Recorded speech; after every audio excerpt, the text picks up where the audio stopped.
Le président de la République s'est entretenu mardi au Palais national avec le secrétaire général adjoint de l'Organisation des États américains, M. Albert Ramdin. Plusieurs points ont été abordés, dont l'avancement du processus électoral. L'OEA, qui suit de près ce qui se passe en Haïti et qui est au courant de la position exprimée par l'ensemble des acteurs, a aussi accueilli favorablement une requête du président de la République invitant l'organisation à dépêcher prochainement une mission technique en Haïti afin d'évaluer la faisabilité des élections. Le secrétaire général adjoint dit constater une certaine stabilité dans le pays depuis l'arrivée au pouvoir du président Martelly. Il dit donc s'engager à faciliter la tenue à Port-au-Prince au cours de l'année 2014 d'une grande réunion d'entrepreneurs internationaux de tous horizons afin d'explorer des pistes d'investissement en Haïti. Le numéro 2 de l'Organisation des États américains a proposé que le sommet des États membres de l'OEA en 2015 se tienne en Haïti, proposition à laquelle a adhéré le président Martelly, dont l'engagement et la volonté manifeste de promouvoir une nouvelle image d'Haïti à l'étranger sont indéniables. L'exécutif éprouve un sentiment d'insatisfaction par rapport à l'agenda législatif 2012-2013. En effet, sur un total de 29 projets de loi soumis au Parlement, seuls 3 ont été votés. Le ministre chargé des relations entre l'exécutif et le Parlement, qui rencontrait la presse ce jeudi à la primature, impute la responsabilité aux parlementaires qui, selon lui, ont plutôt priorisé les dossiers politiques. En guise de perspective pour la prochaine année législative, Ralph Théano espère pouvoir travailler avec des responsables de bureaux plus dynamiques au Parlement pour la validation des lois en souffrance. Depuis 22 juillet 2013, nous écrit Sénat de la République là, nous disons que nous avons 10 projets de loi que nous transmettons. Et jusqu'à présent, pour montrer la CAO, il faut qu'on permette aux ministres concernés, pour qu'on crée espace avec disponibilité des sénateurs pour que le ministre concerné puisse faire l'exposé des motifs, tout comme ceci a été fait l'autre jour en urgence pour la loi électorale, lorsque nous avons déposé la veille et puis le lendemain, de te permettre de nous faire exposer des motifs là. Donc c'est pour vous dire que si le Sénat veut travailler, si vous voulez occuper à faire pays, il y a un travail dans main, je pense qu'il est encore temps pour travailler. Ceci a été le même cas pour la Chambre des députés, où nous disposons d'une dizaine de lois que nous avons acheminées au président Tolbert. Malheureusement, à date, nous attendons que le président de la Chambre nous invite. Donc probablement, l'invitation sera faite par le nouveau président l'année prochaine, qui devra nous inviter pour déposer les lois, pour faire l'exposé des motifs à la Chambre basse.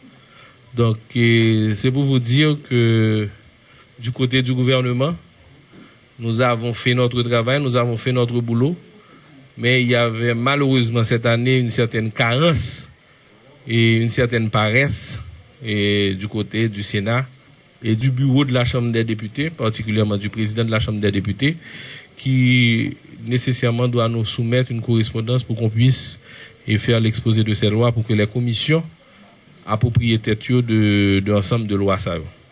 Donc, il faut me dire que le gouvernement est très actif. Nous avons 29 projets de loi au niveau du Parlement et à peu près 14 instruments internationaux qui comprennent des conventions, des traités et autres.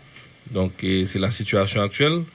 Le gouvernement compte l'année prochaine, surtout avec la Chambre des députés, travailler avec le bureau qui sera élu pour que ce bureau ou bien le nouveau président soit beaucoup plus dynamique et soit beaucoup plus actif afin que les lois soient transmises au Sénat et nous souhaitons que le Sénat puisse en faire autant. La justice va sévir contre tous ceux qui ne respectent pas la loi dans le cadre des mesures prises par le gouvernement dans la lutte contre l'exploitation anarchique des carrières de sable. Parallèlement, le nouveau chef du parquet de Port-au-Prince, maître Francisco René, a annoncé qu'il procéderait à l'arrestation de tous les motocyclistes qui stationnent aux abords des banques commerciales.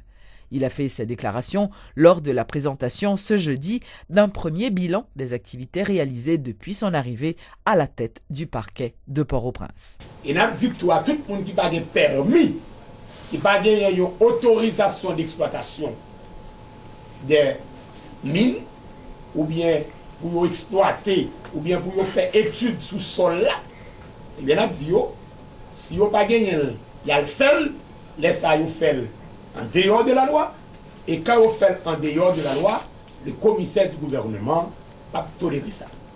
Et ma prédiction, l'autre bagaille qui est extrêmement important, c'est tous les ceux qui ont utilisé moto, nous dit, note là-bas, communiqué de presse là passé, nous dit, faites attention, pas quitter nous braquer avec vous, bon, banque, bon, maison de transfert. Si nous braquons avec vous, vous avouez que ou amener et ou juger conformément à la loi. Donc, suivre l'igno, suivre ça la loi dit, parce que ce qui est important aujourd'hui, c'est la primauté de la loi. Il y a parlé d'état de droit, nous disons état de droit, c'est la loi qui prime. Or, nous ne pouvons pas parler d'un pays côté que la loi prime, si on voulait faire des zones. De vous voulez faire des zones, vous mettez qu'on est que la loi va sanctionner et nous ne pas tolérer personne qui vient faire des zones, vient mettre vient s'aimer dans la population, vient faire problème en dans la société. Donc, très bientôt, nous allons communiquer de presse que nous avons fait sortir sur un ensemble de mesures que nous prenons pour permettre que nous protéger la société. Et c'est bien entendu, c'est pour bientôt. Et nous souhaitons que dans l'autre point de presse que nous avons gagné, m'a abordé ça ensemble avec nous, nous avons gagné l'information. Le directeur départemental de l'Ouest du ministère de l'Agriculture, Arnaud Séverin, a effectué ce mercredi une visite dans la commune de Kinskov afin de superviser l'état d'avancement des travaux de ravines et de construction de micro-barrages. Selon l'agronome, ces activités font partie du programme d'aménagement des bassins versants du ministère avec le financement du fonds Petro-Caribé. C'est là pour capable kembe terre dans monde et micro-retenue yo même yo là pour capable kembe de l'eau parce que pour permettre que infiltration capable est faite pour empêcher que de l'eau y a le bail problème dans plaine parce que nous connaissons que dans zone Kinskov que nous est là c'est une commune qui gagne plus monde. Yo dit que c'est la commune la plus pentue du département. Et c'est des mondes qui gagnent des pentes très forts. Et la pluie tombée, comme nous connaissons, c'est un pays tropical, nous y est côté que la pluie c'est des pluies de forte intensité, les que yo tombé, yo charrié et là pas jeune végétation, yo charrié en pile et terre et étant donné que comme ça a fait longtemps, qu'on n'y a pas même une terre, c'est des roches que y a charrié.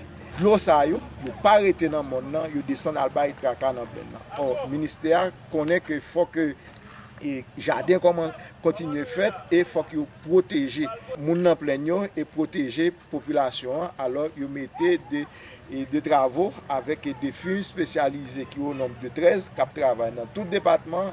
Nous sommes capables de dire que ensemble travail ça est important en pile pour le département en plus que la protéger moun en bas mais la protéger et moun nan mon tout parce que nous connaissons que dans la zone ça c'est agriculture qui est principal et travail que moun a fait. Compa-Iti célèbre ce jeudi 12 septembre son 16e anniversaire. Aussi, les responsables de cette institution ont annoncé des rabais spectaculaires. Marc-Olivier Célestin, le vice-président de Compa-Iti, a indiqué également que son entreprise œuvre dans le social. Pendant tout le mois de septembre, là, nous avons pas mal de promotions que et nous commençons à envoyer par email déjà. À partir de demain, nous allons commencer à sentir. Sur Facebook, tout, côté qu'on a posté des coupons sur des rabais en général. Et côté que sur certains produits aussi, des nouveaux produits que nous faisons commencer à entrer là-dedans, nous avons des prix très agressifs. Et on parlé de smartphones par exemple. Et Apple iPhone 5 que nous gagnons là, que nous allons faire une grosse réduction sur les taux. Nous gagnons iPad, les produits Apple, les produits Samsung, les produits Dell, Lenovo, HP, qui sont tous d'ailleurs des marques que nous représentons. Cette 17e année que nous entamons, on va beaucoup pousser les services que nous offrons. Parce que jusqu'à présent, tout le monde nous voit comme un fournisseur de produits, alors qu'on est également un fournisseur de services en termes de services d'aide aux institutions. Ou cette chose-ci, par exemple, nous offrons l'installation de caméras de surveillance, On offre l'installation de systèmes de PABX en version IP.